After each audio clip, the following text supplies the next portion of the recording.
लक्ष द्या।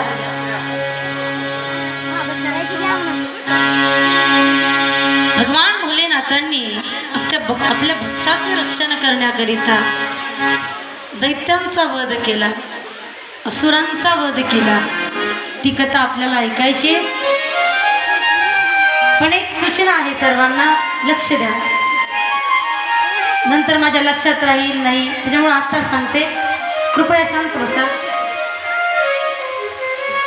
हे पहा, उद्या आपल्या कथेचा शेवटचा दिवस आहे आणि शेवटचा दिवस आता आम्ही प्रत्येक ठिकाणी कथा असेल तर सर्वांकडून पूजा करून घेतो।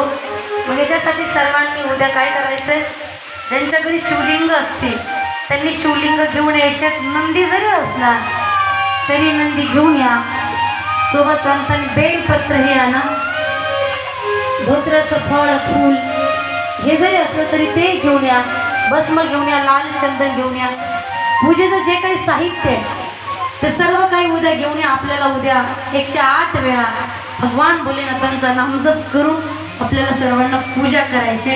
याच्याकरिता सर्वांनी उद्या येताना शिवलिंग घेऊन या, आपल्याला या ठिकाणी पूजा करायची।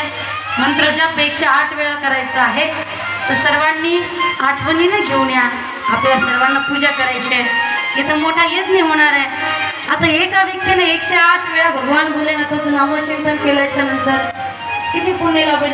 इथं एक थोडं ना, किती जण आहेत? इथे भरपूर जण आहेत। प्रत्येकाच्या मुखातून 108 वेळा जर नाम जप होत असेल तर किती मोठं पुण्य या ठिकाणी तुम्ही तुमच्या पदरात घेऊन जात आहे। त्याच्यासाठी येताना सर्वांनी शिवलिंग घेऊन यायचं। आपण या ठिकाणी पूजा करणार आहोत। ज्यांना पंचामृत घेऊन यायचं त्यांनी घेऊन येऊ शकता, पाणी घेऊन